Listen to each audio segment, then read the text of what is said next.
guys, yung video ko na to, nangyari to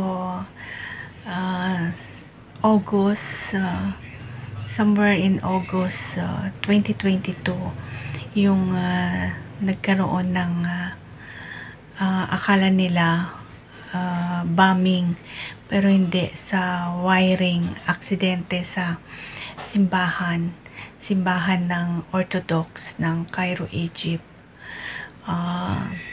Yung kaya kinontak ako ng taga Bombo Radio, kumuha ng information. Kaya panoorin natin, guys. Let's go. Nasa linya na po natin ang ating Bombo International correspondent, Satanay, para at least sabi ko nga kanina, dahil nako 41 katao nasawi dahil sa sunog sa isang simbahan.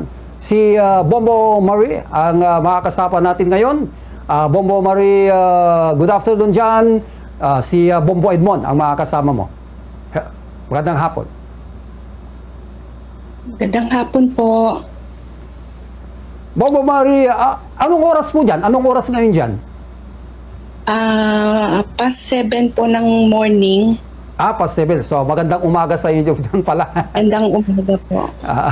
7:15 po. Update, dahil mas marami kayong nakukuha ang balita dyan. Ano ba talagang nangyari dito regarding dito sa baka nadagdagan na itong 41 na katao na nasawi dahil sa nangyaring sunog dyan, Bombo Marie? Hindi po, hanggang 41 lang po talaga. Yun lang po ang balita dito. 41 ang namatay na at 14 yung sugatan. So, ano bang nangyari para malaman ng ating mga viewers, lalong-lalo dito sa... Wala bang mga Pinoy din? O wala sana, no? Sa balita po dito, wala pong hindi pa alam kung anong talagang totally nangyari. Kasi ang nabasa ko lang pong balita, yung sumabog nga po yung Coptic Church dito sa Embaba, Giza. From my place, 1 hour po yun. So far naman, wala naman pong Pilipinong nasaktan. Anong simbahan yan, Bombo Marie? Pala, anong... Coptic po, Coptic Church. Coptic Church? Opo. Ano yan? Anong church yan? Church ng Muslim or what? Para... Hindi po, Christian. Christian Church po. Christian Church? Opo. So, ang dami din palang, sa nakuha nating informasyon, mahigit 5,000 ang mananampalataya nasa loob di ba, Bombo Marie, Opo. Anong iba na nakuha niyong informasyon? Dahil Coptic Church, maraming klaseng church kasi, isang building ba yan? Opo, may Coptic, may Catholic, at saka may Christ is the Lord. Marami po Pero itong simbahan dyan, isang building, kaya nahirapan sila na nagkaroon ng mga stampede siguro? Opo, siguro. Pero hindi pa po talaga alam kung anong dahilan. Hanggang ngayon, hindi pa nababalita. Basta yung ibanalita lang yung mga namatay na. Okay. So, 41, hindi na nadagdagan yan? Hindi na po. Okay. At tulong na rin po yung aming presidente dito sa mga namatayan at saka sa mga naaksidente. Nagbigay na din po siya ng tulong. Yung mga nasugatan, kumusta sila? Nasa ospital po sila Hanggang ngayon nasa ospital. Okay. So, yun bang church na yan nasa mismong syudad ng Egypt, Giza City? Ano po? Saan po matatagpuan yung church na yan? Diyan sa Egypt, Bombo Marie? Dito po yan sa Embaba, Giza, sa Cairo. Part po ng Cairo. Okay. So, marami palang klaseng mga church dyan, mga Christian church, Po. Mm, May Catholic po, may Protestant. Pero yan, Coptic po yan. So, Mostly Egyptian po ang nagsisimba. mga Egyptian ang nagsisimba. So, Opo. ito nakita natin no sa mga pictures na naipadala, mga video, parang may sumabog yata. Opo. Hindi pa malaman kung anong sumabog Di na pa yan. po nila alam. Okay. Ano yung pag nagsisimba ba itong mga kababayan natin diyan every Sunday ba, Sunday mass or Usually, marami silang day ng mass eh. Pero mostly mga Egyptian, bihira ang Christian. Ang mga Pilipina, I mean. Kasi ang Pilipina po sa Catholic nagsisimba. so kayo sa Catholic kayo nagsisimba. Yung mga Opo. Egyptian diyan sila nagsisimba Coptic po. Mm-mm. sa Optic. Pero hindi rin di ba Catholic din yan? Po? Catholic din yan? Hindi naman. Catholic Hindi Church ko po alam, din yan? Catholic din po, Catholic. O kasi meron po silang imahen ng Virgin Mary Aha. at saka ni Jesus Christ. Oo. Meron po.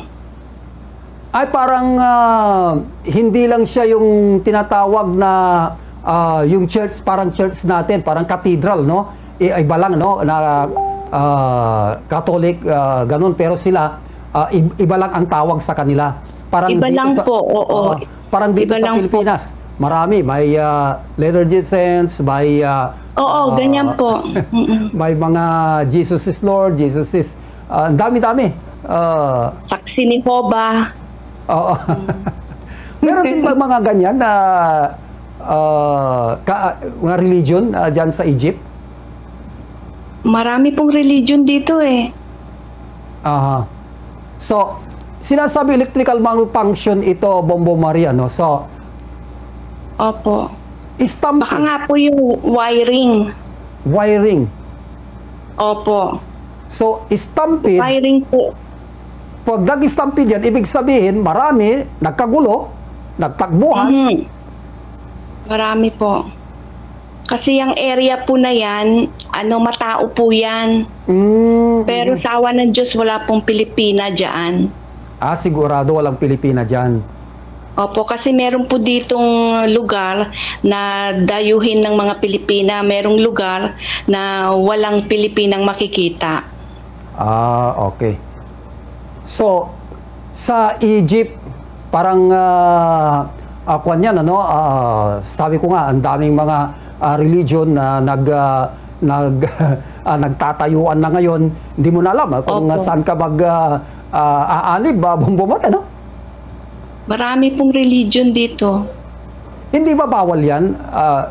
Hindi ba ipinagbabawal ang religion dyan? Hindi parang Hindi sa Saudi? Hindi po, kasi may Catholic po dito eh. Hindi po pinagbabawal. Okay. Ito sabi nila, mga posibleng madagdagan dahil may mga delikado bang lagay doon sa may mga nasugatan o nasa ospital sa nakuha mong impormasyon? Wala pa po kaming nababalitang pormasyon tungkol sa mga nasa ospital. Okay. Basta ang sinabi lang, ilan yung nasa ospital pala? 14 po. 14 ang nasa ospital, 14 ang Opo. namatay. Ay, 41. Totally Grabe. patay na, opo. Grabe, talagang nakikiramay tayo, no? At hindi mo akalain, magsisimba ka lang, yun na lang pala ang last na kuwan mo, Bombo Maria, no? Dahil sa Opo. stampede na yan. Ikaw, Bombo Opo. Maria, anong religion mo dyan?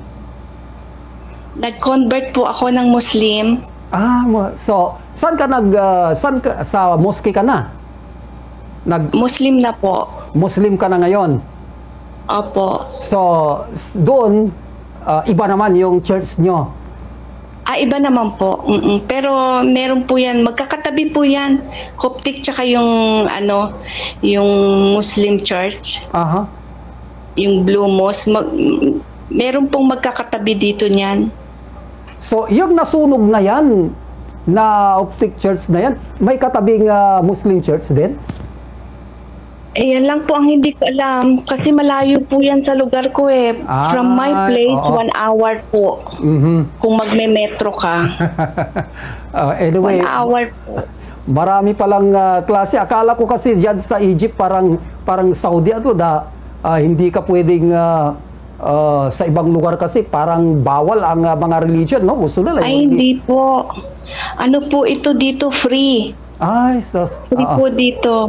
Opo. Ilang taon ka na dyan sa Egypt, Bombo Marie? Ano po, 20 years na po ako. Ay, matagal ka na pala dyan.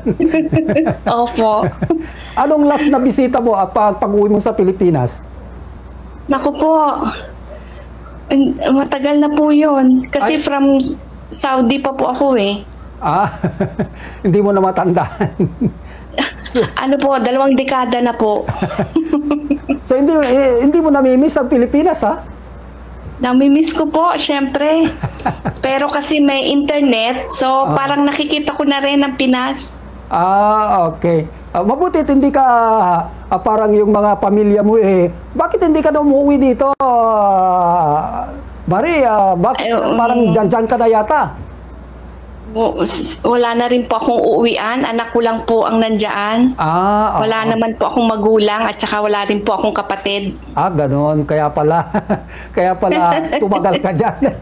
Kaya pala tumagal ka dyan sa Egypt. Pero galing ka ng Saudi.